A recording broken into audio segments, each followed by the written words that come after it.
ব্যবসা। হালাল রিজিকের মধ্যে সর্বোত্তম রিজিক হলো গনিমত, এরপর হাদিয়া, এরপর এরপর তিজারত বা ব্যবসা, এরপর চাকরি, এরপর ভিক্ষা। হালাল কিন্তু নিকৃষ্ট। হারাম পেশার চেয়ে ভিক্ষা উত্তম, সেটা অন্য আলাস। ইসলামে ব্যবসা ইবাদত। ব্যবসার ইসলামী নীতিমালা মেনে ব্যবসা করা আপনাকে সিদ্দিক শহীদদের সাথে এক কাতারে দাঁড় করাবে। ব্যবসা ব্যাপারটাই ইসলামের সাথে যায়। ইসলামের মৌলিক মেজাজ ব্যবসার সাথে বরাবর। যেমন ব্যবসার আয় ফিক্স না, ফলে তাওয়াক্কুল শেখা যায়, যেটা চাকরিতে সম্ভব না। ফলে রিজিক তালাশে আল্লাহর সাথে সম্পর্ক, আমল, দোয়া ইত্যাদির উপর নির্ভরতা বাড়ে। তাকদিরে বিশ্বাস, লেগে থাকার যোগ্যতা, সবর, পজিটিভ থিঙ্কিং, আশা ভয়ের দোলাচল, ছোট্ট থেকে শুরু করা, পরিশ্রম, কোনো কাজকে ছোট মনে না করা, ঠান্ডা মাথা, তাড়াহুড়া প্রবণ না হওয়া, বদমেজাজি না হওয়া, আল্লাহর দানশীলতার উপর অবিচল ভরসা, প্রতিটি জিনিসই ব্যবসার জন্য জরুরি। আর একজন মুসলিম বাই ডিফল্ট এগুলো লালন করে। মুসলিম হিসেবে এই গুণগুলো আপনার ভেতর এমনিতেই থাকার কথা, যেগুলো ব্যবসায় সফল হতে লাগে। 2. ব্যবসার মধ্যে ইসলাম ঢুকালে সেটা হয় খ্যাতবোধ। তার লক্ষ্য থাকে কাস্টমার স্যাটিসফিকেশন ও এমপ্লয়ি স্যাটিসফিকেশন। ব্যবসা ইটসেলফ একটি নেক আমল হয়ে দাঁড়ায়। পশ্চিমে বড় বড় কোম্পানিগুলো এই নতুন পদ্ধতি অ্যাপ্লাই করছে। ভ্যালি মানসিকতা মানে হলো ক্রেতাকে খুশি করার চেষ্টা, কর্মচারীদেরকে সন্তুষ্ট করার চেষ্টা করা, গ্রাহকের সমস্যার সমাধান খোঁজা, সবচেয়ে যোগ্য লোক দিয়ে সমস্যার সমাধান করা সবচেয়ে সেরা উপায়ে।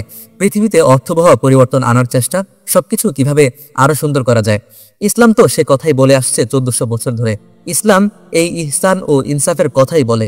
নবীজি সাল্লাল্লাহু আলাইহি ওয়াসাল্লাম ক্রেতাকে পাল্লা ঝুঁকিয়ে দেওয়ার কথা বলেছেন, পরিমাণের চেয়ে সামান্য একটু বেশি। আপাত দৃষ্টিতে মুনাফা কমে যাওয়ার কথা থাকলেও দেখা গেছে শেষ পর্যন্ত মুনাফা বেড়ে যায়, বরকত হয়। ভালো মানসম্পন্ন পণ্য যৌক্তিক লাভ রেখে ক্রেতাকে পৌঁছে দেওয়া বিরাট বড় নেক আমল। আর পুঁজিবাদ হলো উল্টো। ব্যবসা থেকে ইসলামকে বের করে দিলে হয় পুঁজিবাদ, জুলুম। কাস্টমার ও এমপ্লয়িকে যতটা সম্ভব কম দিয়ে নিজের লাভ বেশি রাখা। ব্যবসা মুসলমানের দাওয়া। দক্ষিণ ভারত, মালয়েশিয়া, ইন্দোনেশিয়া, ফিলিপাইন, আমাদের চট্টগ্রাম, নোয়াখালী, আফ্রিকার জাঞ্জিবার, তানজানিয়া, মোজাম্বিকে কোনো মুসলিম আর্মি যায়নি। এখানে গিয়েছে আরব ব্যবসায়ীরা। ব্যবসার মাধ্যমে ইসলাম ছড়িয়েছে এসব এলাকায়। চীনের ক্যান্টন শহরে সাহাবীরা গিয়ে ব্যবসা করেছিলেন। স্থানীয়রা ছুটে এসেছে, কারা তোমরা, এ কেমন সুন্দর তোমাদের ব্যবসা।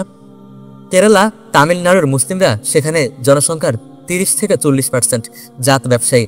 বড় বড় ব্যবসাগুলো মুসলিমদের। উত্তরপ্রদেশের মতো মুসলিম নির্যাতন সেখানে নেই। গরু জবাইয়ের সমস্যা নেই। সেখানকার রাজনীতি, অর্থনীতি, হিন্দুদের চাকরি বাকরি নির্ভরশীল মুসলিমদের উপর। সুতরাং ব্যবসা মুসলিমদের শক্তিও বটে। 4. ব্যবসার জন্য আখলাক শেখা জরুরি। ক্রেতা বান্ধব হতে হয়। কাস্টমারের সাথে, কর্মচারীদের সাথে সুন্দর ব্যবহার ব্যবসার জন্য জরুরি। 5. লেনদেন সাফ হওয়া, আমানতদারিতা, মজুরি যথাসময়ে পরিশোধ ইত্যাদি নানান অর্থনৈতিক ন্যাক আমল ব্যবসার সাথে জড়িত। 6. আকীদা সহিহ হয়। আল্লাহই যে রিজিক দাতা, রিজিক বন্টনকারী, এই ইয়াকিন হয়। ব্যবসায়ী চোখের সামনে রেখে প্রতি মাসে তার আয় সমান না, আল্লাহ বন্টন করছেন, আল্লাহ তাআলাই বন্টন করছেন। চাকরিতে মানুষ মাস শেষে ফিক্সড ইনকাম পায়, কোম্পানি থেকে আশা দেখে। ব্যবসায়ী আল্লাহ থেকে আশা দেখে। লাভ লোকসানের দোলাচলে সম্পদ যে ক্ষণস্থায়ী, এটা তার মন মগজে বসে যায়। কলোনিয়াল মানসিকতা ও অভিজ্ঞতা আমাদেরকে চাকরির নিরাপত্তা গ্রহণের উদ্বুদ্ধ করে। ব্যবসাকে অনিশ্চিত হিসেবে দেখায়, নেগেটিভ হিসেবে দেখায়। নেটিভরা ব্যবসা কেন করবে? নেটিভরা করবে চাকরি, আর যত ব্যবসা সব করবে ব্রিটিশ।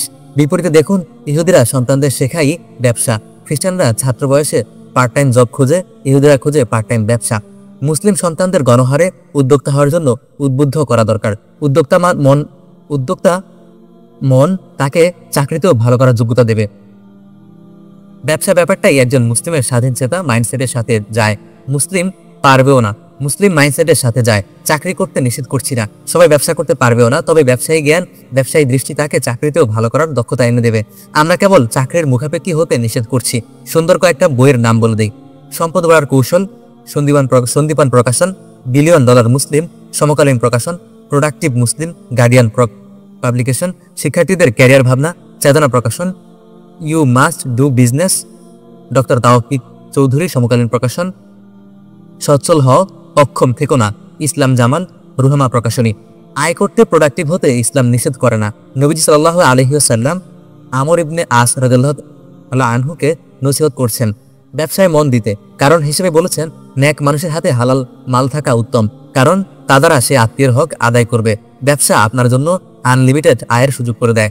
ব্যবসা বলতে আমরা বুঝি ব্যাংক থেকে 5 লাখ টাকা লোন নিয়ে ব্যবসা করা না, বরং ওই ব্যবসায় সফল হয় যে ব্যবসা ছোট্ট থেকে শুরু হয়। যেমন শুনেছি আজাদ প্রোডাক্টের মালিক ঢাকা শহরে এসেছেন 5টা পোস্টার বিক্রি করতে, সেখান থেকে আস্তে আস্তে বিরাট ফ্যাক্টরি হয়ে গেছে। সফল ব্যবসাগুলোর কাহিনী কিন্তু এরকমই, ছোট্ট থেকে শুরু করতে হয় এবং আস্তে আস্তে বড় হতে থাকে।